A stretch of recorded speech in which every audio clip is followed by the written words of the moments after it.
주시는 하나님이라는 점을 가지고 함께 말씀을 나누겠습니다.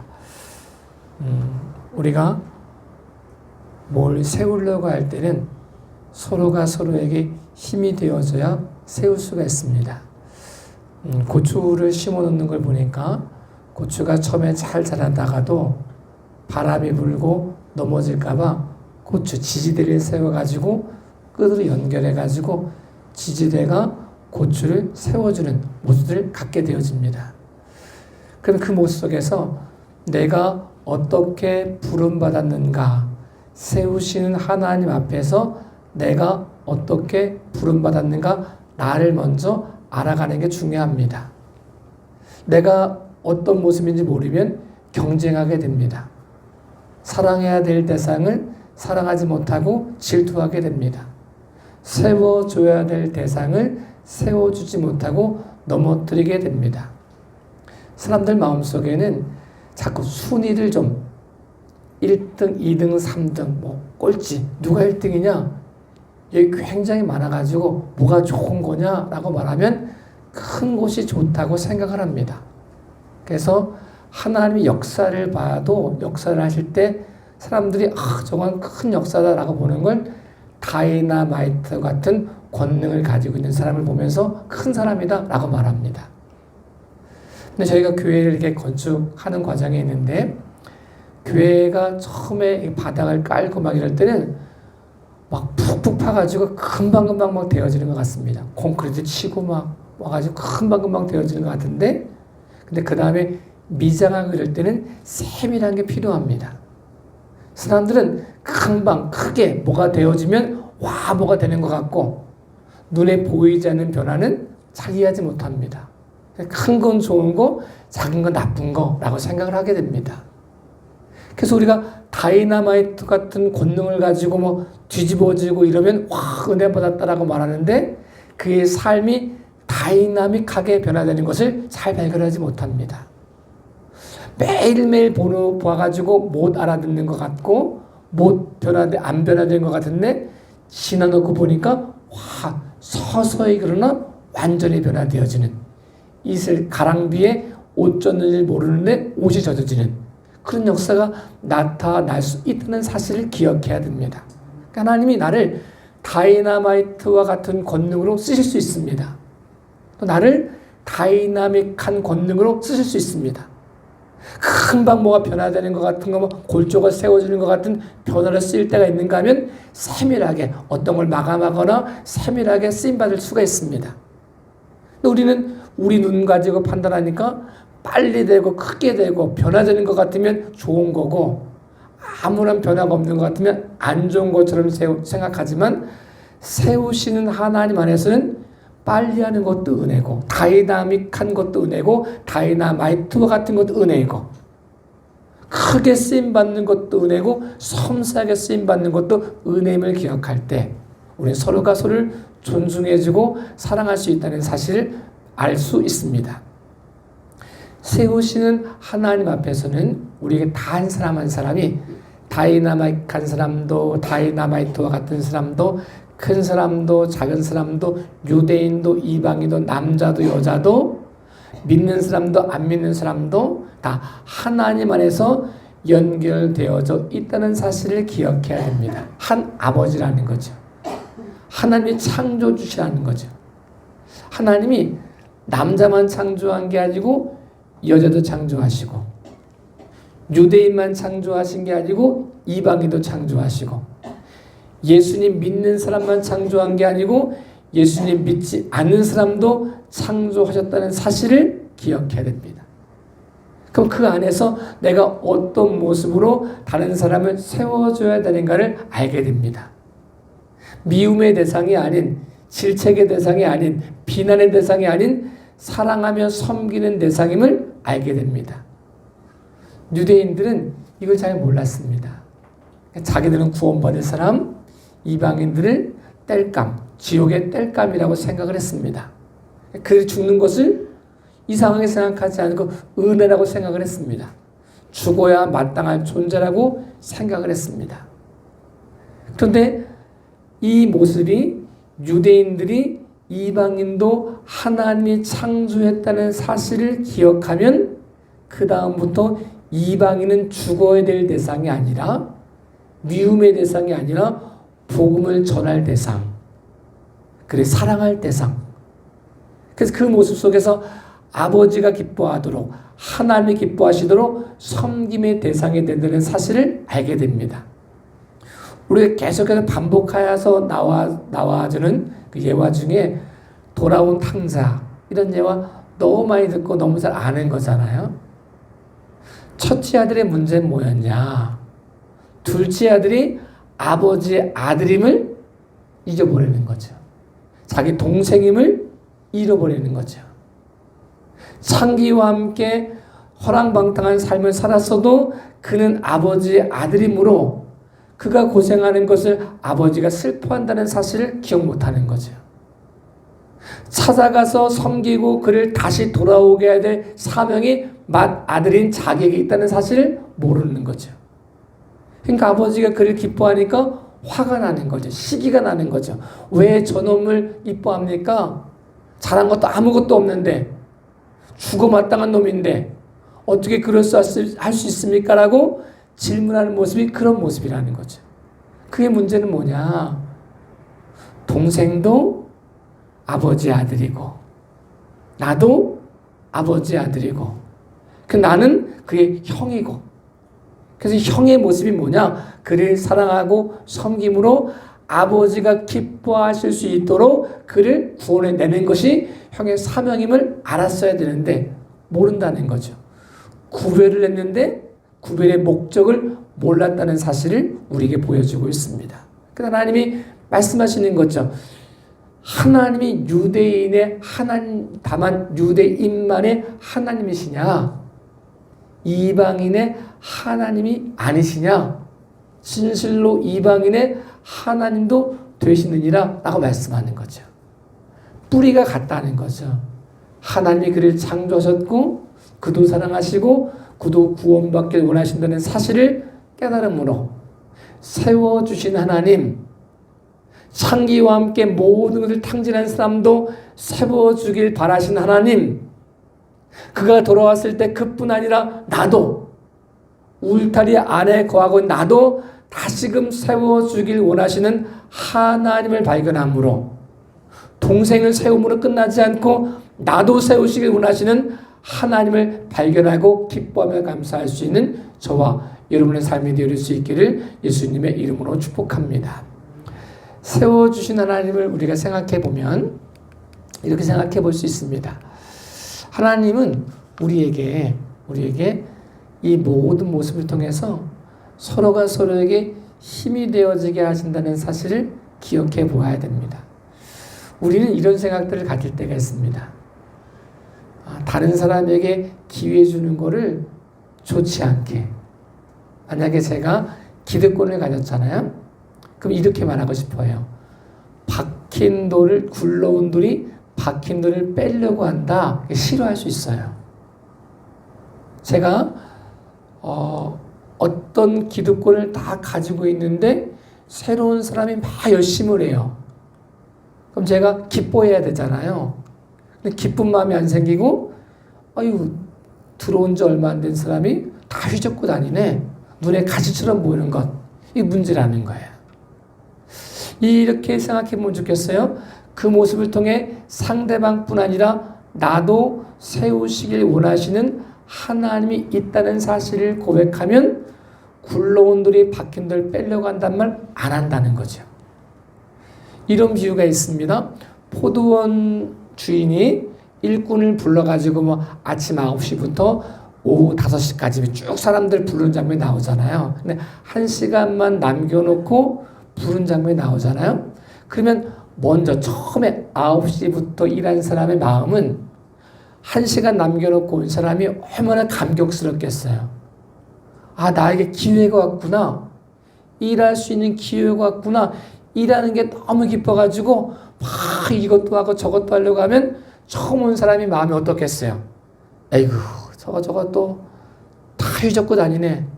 누가 저렇게 하래? 야 우리 적당히 일하고 품값만 받아가면 되지 누가 저렇게 열심히 하래? 야, 노동은 땀 흘리면서 노동하면 자손 3대가 망해. 이러면서 좀 싫어할 수 있잖아요. 아유, 나서기는. 이렇게 말하면서 싫어할 수 있잖아요.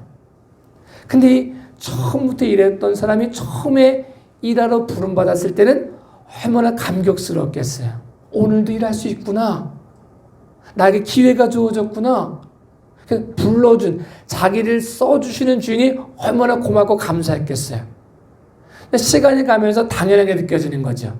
우리 일한 건 너무 당연하고, 내가 요거보다 조금 더 하면 더 많이 하는 것 같으니까 좀 덜 할까? 뭐 이런 마음이 들 수 있는데 계속해서 시간 새로운 사람이 들어오는 거죠. 근데 마지막 1시간 남겨놓고 들어온 사람이 너무 감격해서, 야, 오늘 하루 공치는 줄 알고, 내가 공치면 가족들 다 굶어 죽는데 우리 일할 수 있으면 너무 감사해가지고 불러주신 은혜가 감격스러워서 이것도 하고 싶고 저것도 하고 너무 기쁘게. 이 사람은 기쁘게 일하는데 처음 온 사람의 얼굴은 시무룩해지는 거예요. 저놈이 저거 괜히 주인한테 잘 보려고 저러는 거 아니야? 알랑방구 꾸는 거 아니야? 이런 마음이 들 수 있다는 거죠. 근데 그 모습을 통해서 하나님이 1시간 남긴 사람에게만 기회 주는 게 아니고 처음부터 부름받은 사람에게도 다시금 감격할 수 있는 기회.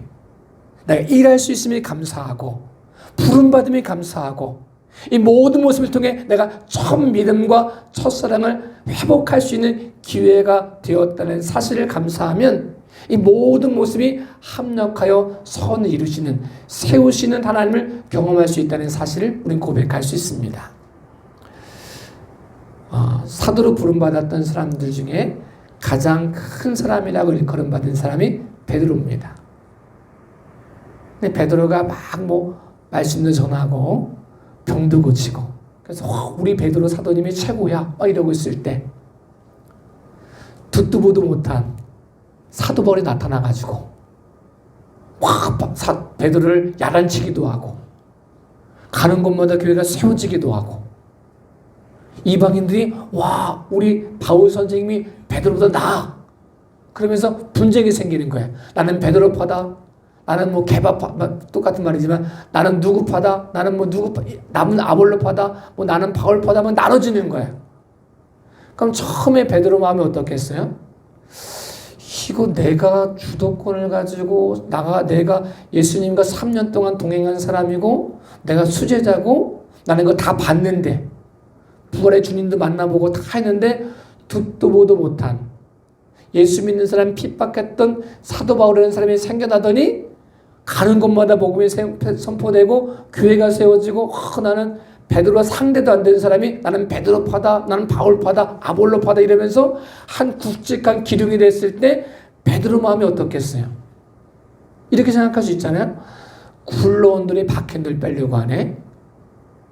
이렇게 생각하면 하나님이 세우려고 하는 목적을 못 이룬다는 거죠. 베드로와 사도 바울은 경쟁의 대상이 아닙니다. 사랑의 대상입니다. 섬김의 대상입니다. 그 모든 모습을 통해 함께하는 대상임을 알면 세우시는 하나님을 경험하기 시작하면 기회 주신 것이 그 사람에게만 기회가 아니라 내게도 기회가 된다는 사실을 고백하게 됩니다. 감사할 수 있는 기회, 감격할 수 있는 기회, 첫사랑을 회복할 수 있는 기회, 내가 부름받았다는 사실 때문에 하나님께 감사할 수 있는 기회를 회복할 수 있다는 사실을 우리가 기억해야 됩니다. 우리 마음속에 굴러온 돌이 박힌 돌 빼려고 한다, 이 마음이 사라져야 됩니다. 사실 우리 교회는 지금은 아무 문제가 없습니다. 우리끼리 모였으니까 무슨 문제가 되겠습니까?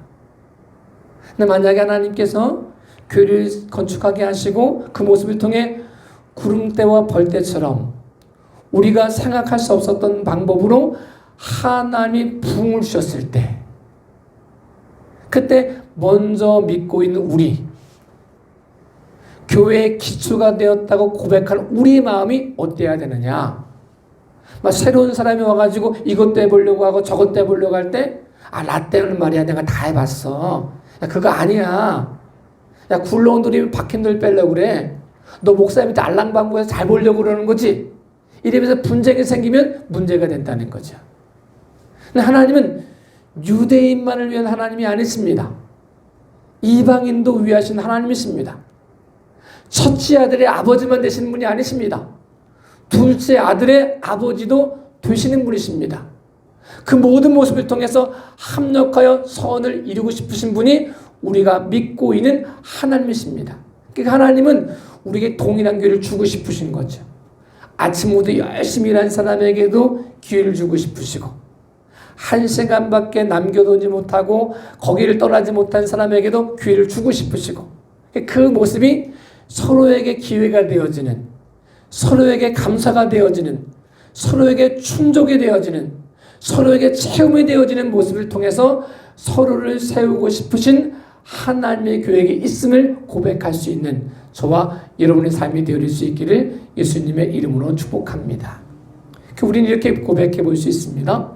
우리는 율법 따로 은혜, 복음 따로라고 생각을 합니다. 그래서 율법을 강조하면 복음이 사라지는 것 같고, 복음을 강조하면 율법이 소용없는 것처럼 느낄 때가 있습니다. 그것은 율법 따로 복음 따로로 생각하기 때문에 그렇습니다. 오늘 읽은 31절에는 우리가 믿음으로 말미암아 율법을 파기하느냐, 그럴 수 없느니라, 도리어 율법을 굳게 세우느니라 라고 말하고 있습니다. 율법과 복음이 따로따로가 아니라 율법이 없으면 복음의 가치를 못 느낍니다. 복음이 없는 율법, 율법이 없는 복음은 상상할 수가 없습니다. 율법이 있기 때문에 복음이 복음되어지고, 복음이 있기 때문에 율법의 목적이 이루어지는 겁니다. 그래서 이 모습을 통해서 하나님은 율법과 복음을 따로 구별하는 것이 차별, 이게 좋고 저게 나쁘고 차별하기 위해서가 아니라 그 모습을 통해서 서로를 세워주기 위해서 보내셨다는 사실을 기억해야 됩니다. 요즘은 저 남자인데 요즘엔 여자분들이 권위를 잘못 말했다가는 사장됩니다. 여자가 이랬다가는 이상해집니다. 저희가 어렸을 때만 해도 뭐 남자 아들 나면 엄청 좋아했거든요. 제가 아들 태어났을 때 어머니가 얼마나 좋아하셨겠어요. 근데 요즘에는 아들 낳았다 그러면 한숨을 쉬어요. 그래도 되겠어요? 이래. 예전에는 아들 셋이 따라면 뭐가 부러우시겠어요? 안 먹어도 배부르시겠네요. 3명이 가면 뭐 누가 두려워할 게 없겠네, 이렇게 말했거든요. 그래서 제가 아들 셋 낳았다 그러면 이렇게 말해요. 목사님 목마다리시네요. 어쩌면 좋아요. 이게 걱정을 해요. 왜 걱정하는지 모르겠는데 뭐 걱정을 해요. 그러니까 남자와 여자를 자꾸 사람들이 차별하기 시작해요. 근데 하나님이 사람을 창조하실 때 남자 여자 똑같게 창조하지 않으시고 구별하셨어요. 하나님이 하나님의 형상대로 사람을 창조하시되 남자와 여자를 창조하셨어요. 구별하셨어요. 이유가 뭐냐? 차별하기 위해서가 아니라 서로가 서로를 다름을 인정하고 사랑하라고. 만약에 한 종류만 있으면 하나님은 내가 아는 하나님 이런 분일 거야 라고 자기가 하나님 만들거든요. 근데 나와 다른 상대방을 보니까 하나님은 내가 알 수 있는 범위로 제한할 수 있는 분이 아니고, 그분의 다양성, 그분의 역사하심, 그분의 삶 가운데 고백하는 모습이 나타날 수밖에 없다는 사실을 인정하게 됩니다. 그래서 여자는 남자를 보고 남자는 여자를 보면서 하나님은 내가 이런 하나님일 거라고 상상할 수 있는 분이 아니구나, 다양하시구나. 그러면 이 다양성을 인정하고 차별이 아닌 구별을 통해서 섬기며 사랑하면 하나님의 계획을 이루어갈 수가 있습니다. 그런데 사람이 이상해요. 구별의 목적이 뭐냐? 섬기기 위한 게 아니에요. 우리가 남이냐 이러면서 뭐 혈연과 직연과 학연 이야기하는 게 뭐냐? 내게 유익되는 거. 야, 쟤는 우리랑 학연 다르니까 쟤는 왕따 시켜도 괜찮아. 자꾸 차별하려고 하는 마음이 있다는 거죠. 그들을 섬기려고 구별하는 게 아니라 차별하려고 구별하는 것이 사람의 모습입니다. 그러나 하나님은 유대인과 이방인을 구별하셨습니다. 믿는 사람과 안 믿는 사람을 구별하셨습니다. 남자와 여자를 구별하셨습니다. 구별하신 이유가 차별하기 위해서가 아니라 사랑하기 위해서. 섬기라고, 사명 감당하라고, 힘 있는 사람이 힘 없는 사람을 섬기라고, 남자가 여자를 섬기고 여자가 남자를 섬기라고, 서로가 하나 되어서 한 목적을 향해 나아가라고 구별하셨는데, 사람은 이 구별을 차별하기 시작했습니다. 누가 1등이냐? 누가 힘이 세냐? 이래서 군림하기 시작했습니다. 교회에는 직분이라는 게 있습니다. 집사님도 있고, 권사님도 있고, 장로님도 있고, 목사님도 있고, 있습니다.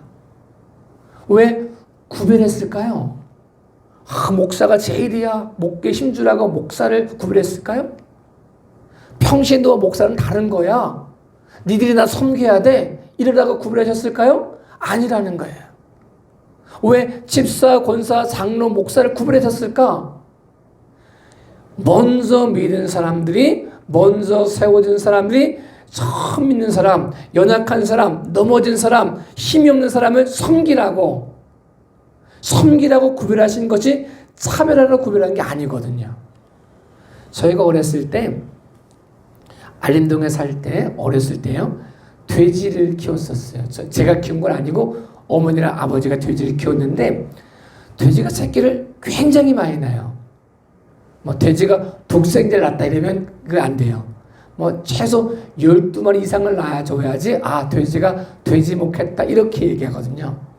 근데 돼지가 태어나면 새끼가 많으니까 젖이 많아도 힘 있는 새끼들은 탁 젖차지하고 커져요. 금방금방. 근데 이게 처음에는 표가 안 나는데 하루 이틀 지나면 먼저 힘있게 먹은 돼지는 커져가지고 다른 새끼들이 못 먹어요. 그럼 내버두면요, 자동적으로 못 먹는 새끼는 도태돼서 죽어요. 그러니까 주인이 뭐 하는 줄 아십니까? 구별해야 됩니다. 잘 먹는 돼지, 못 먹는 돼지 구별해야 됩니다. 이유가 뭐냐? 못 먹는 돼지 살리려고. 못 먹어가지고, 거기서 경쟁해서 못 먹어가지고면 얘 따로 빼가지고 우유를 통해 젖을 물리든 분을 통해서 젖을 물리든 얘를 얼만큼 살려놔야 얘가 움직일 수 있거든요. 내버두면 죽습니다. 하나님이 왜 교회에 직분을 주셨을까? 집사님이 권사님보다 높고 이런 게 아니라는 거예요.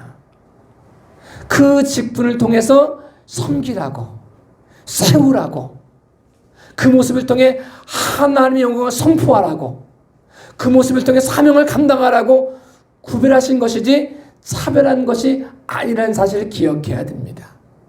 우리 속에는 매일매일 고백해야 될 고백이 있습니다. 하나님은 세워주시는 하나님이시다. 이 사실을 기억해야 됩니다.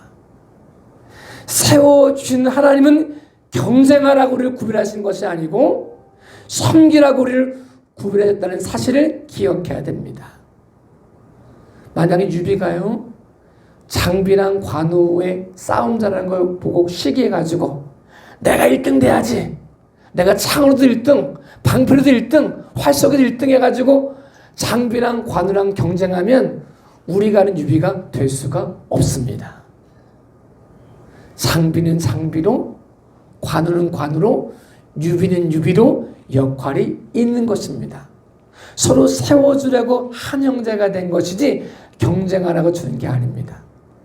밖에서는 이렇게 말할 수 있습니다. 유비가 1등이야. 장비랑 관우는 유비 쫄자야. 이렇게 분쟁을 시키려고 할 때가 있는 거죠. 근데 그들은 그 분쟁에 넘어가서는 안 됩니다. 누가 1등이고 누가 2등이고 누가 대장이고 누가 쫄자고 이런 게 아니라는 거예요. 사단은 끊임없이 경쟁 관계를 유도합니다. 군림하려고 합니다. 특권을 놓치지 말라고 합니다. 너 저 사람 무시하지 못하게 하라고 말합니다.